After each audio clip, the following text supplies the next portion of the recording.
Hello students, welcome to NCERT deep learning.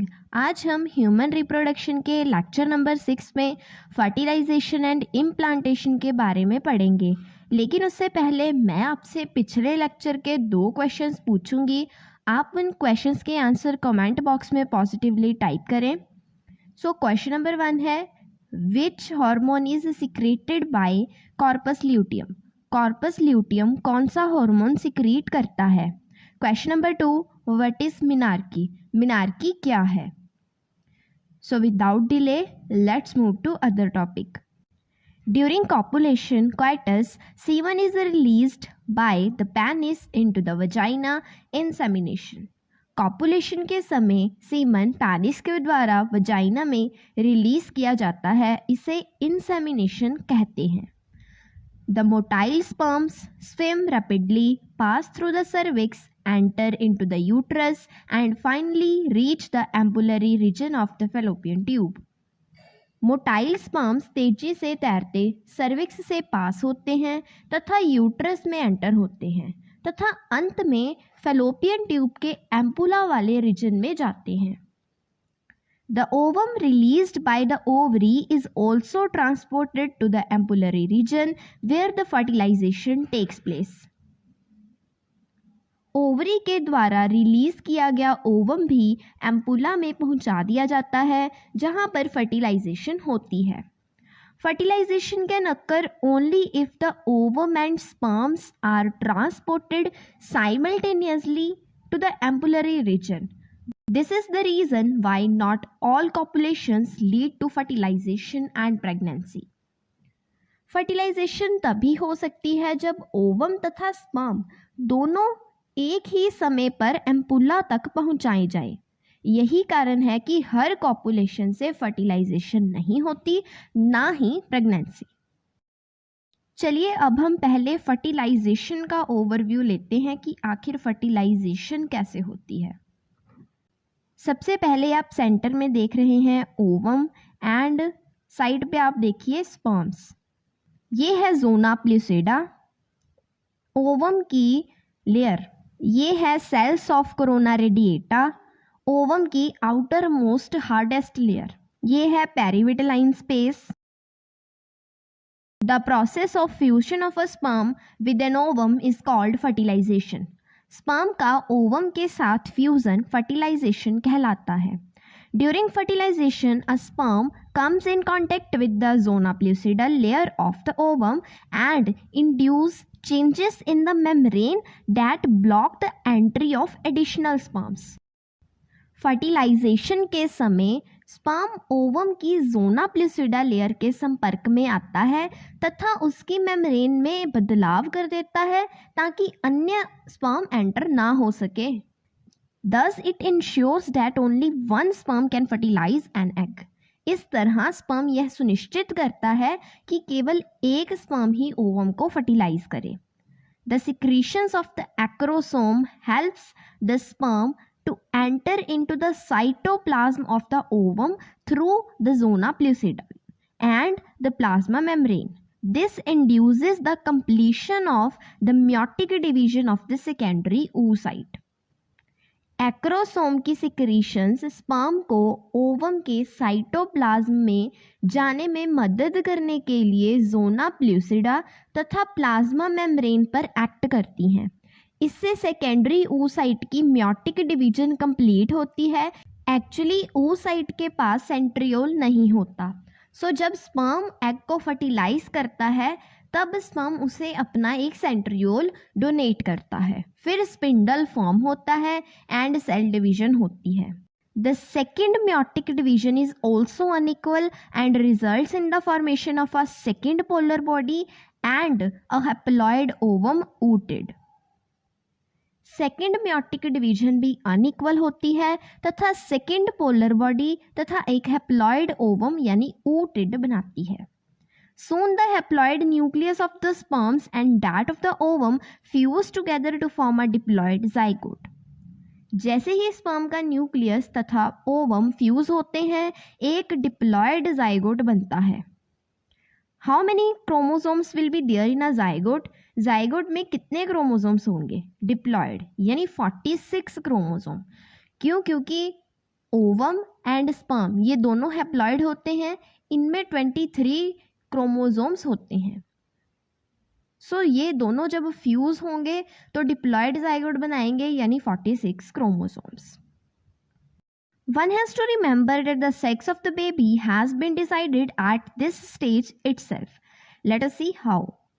हमें यह याद रखना है कि बेबी का सेक्स इसी समय ही निर्धारित हो जाता है। चलिए देखते हैं कैसे।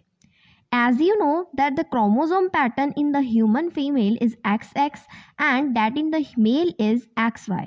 को पता होगा कि ह्यूमन फीमेल का क्रोमोसोम पैटर्न XX तथा मेल का XY है। Therefore, all the haploid gametes produced by the female have the sex chromosome X, whereas in the male gamete sperms, the sex chromosome could be either X or Y. Hence, 50% of the sperms carry the X chromosome, while the 50% other carry the Y one. इसीलिए female के द्वारा बनाए गए सभी ovum x chromosome वाले होंगे, जबकि male gamete x या वाई दोनों हो सकते हैं।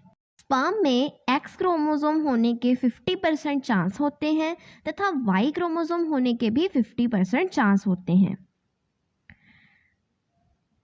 After fusion of the male and the female gametes, the zygote would carry either XX or XY, depending on whether the sperm carry X or Y fertilized the ovum. The zygote carry XX would develop into a female baby and XY would form a male. Male तथा female gamete के fusion के बाद बने zygote में XX या XY chromosome pattern हो सकता है। यह इस बात पर निर्भर करता है कि ओवम को Y क्रोमोसोम वाला स्पर्म फर्टिलाइज करता है या X क्रोमोसोम वाला। जाइगोट जिसमें XX क्रोमोसोम पैटर्न होता है वह फीमेल बेबी में मैच्योर होता है तथा जिसमें XY क्रोमोसोम पैटर्न होगा वह मेल बेबी में मैच्योर होगा। You will learn more about the chromosome patterns in chapter number 5. आप चैप्टर नंबर 5 में क्रोमोसोमल पैटर्न्स के बारे में और अधिक डिटेल में पढ़ेंगे। This is why scientifically it is correct to say that the sex of the baby is determined by the father, not by the mother. इसीलिए वैज्ञानिक तौर पर यह कहना उचित होगा कि बेबी का सेक्स फादर डिटरमिन करता है, ना कि मदर। सो चलिए अब हम पहले फर्टिलाइजेशन को देखते हैं एंड साथ ही साथ जाइगोट कैसे बनता है और उससे एम्ब्रियो कैसे बनता है वो भी देख लेते हैं।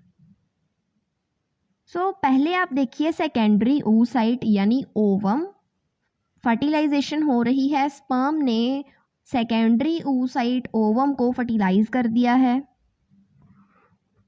अब आप देख रहे हैं जाइगोट बन गया है एंड उसने क्लीवेज भी कर ली है। जाइगोट 2 सेल्ड स्टेज का हो गया है।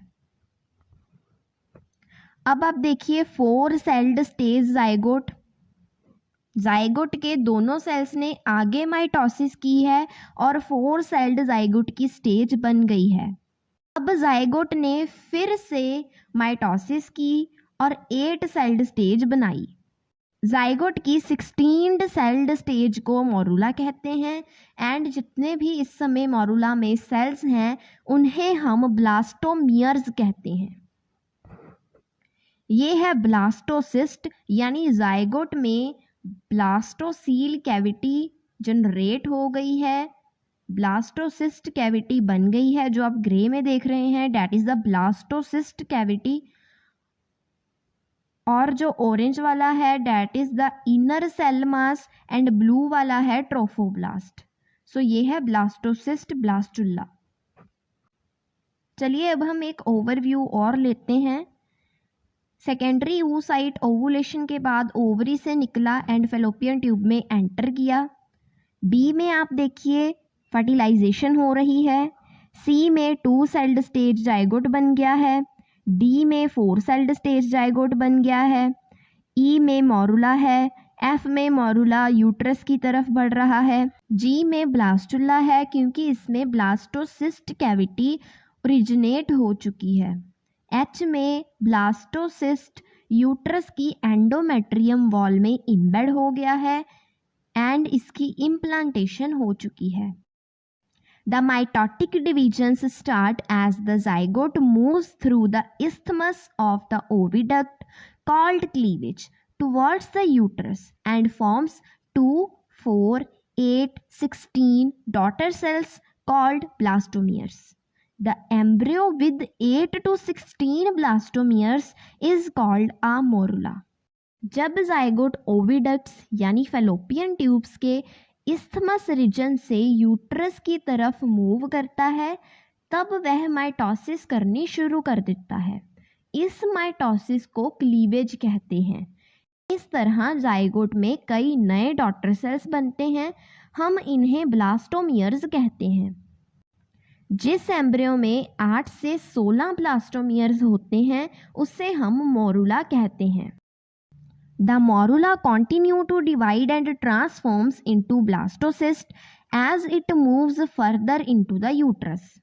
मोरुला आगे डिवाइड होता है तथा ब्लास्टोसिस्ट में बदल जाता है, फिर वह यूट्रस की तरफ मूव करता है। The blastomeres in the blastocyst are arranged into an outer layer called trophoblast and an inner group of cells attached to the trophoblast called the inner cell mass. Blastocyst में blastomeres एक बाहरी layer trophoblast तथा एक अंदरूनी layer inner cell मास में arrange हो जाते हैं, जैसा कि हमने पहले डायग्राम में देखा।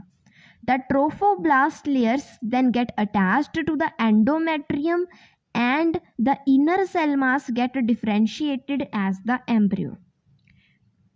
ट्रोफोब्लास्ट की लेयर एंडोमेट्रियम से अटैच हो जाती है तथा इनर सेल मास एम्ब्रियो में डिफरेंशिएट होता है। After attachment the uterine cells divides rapidly and covers the blastocyst. As a result, the blastocyst become embedded in the endometrium of the uterus. This is called implantation and it leads to pregnancy. Blastocyst जब endometrium से जुड़ता है तब वह तेजी से divide करता है तथा ब्लास्टोसिस्ट को यूट्रस की वॉल ऊपर से कवर कर लेती है। इस कारण ब्लास्टोसिस्ट यूट्रस की एंडोमेट्रियम में पूरी तरह से इम्बेड हो जाता है। इसे हम इम्प्लांटेशन कहते हैं, जो कि प्रेगनेंसी का कारण बनता है। चलिए अब हम एक बार फिर से रिवाइज करते हैं। ए डायग्राम में आप देख रहे हैं सेकेंडरी oocyte, बी डायग्राम में फर्टिलाइजेशन हुई है, सी डायग्राम में 2 सेल्ड स्टेज जाइगोट बना है, डी डायग्राम में 4 सेल्ड स्टेज जाइगोट बना है, ई डायग्राम में मोरुला है यानी कि 8 sailed stage zygote, F diagram में भी मोरुला है यानी 16 सेल्ड स्टेज जाइगोट, जी डायग्राम में ब्लास्टोसिस्ट है जिसमें बाहर वाली लेयर जो ग्रे कलर में है that is trophoblast and orange वाली इनर सेल मास है एंड ग्रे वाला जो फिल्ड है डैट इज ब्लास्टोसील कैविटी। इसके साथ ही हमारा फर्टिलाइजेशन एंड इम्प्लांटेशन वाला टॉपिक कवर होता है। नेक्स्ट लेक्चर में हम अगले टॉपिक्स पर बात करेंगे।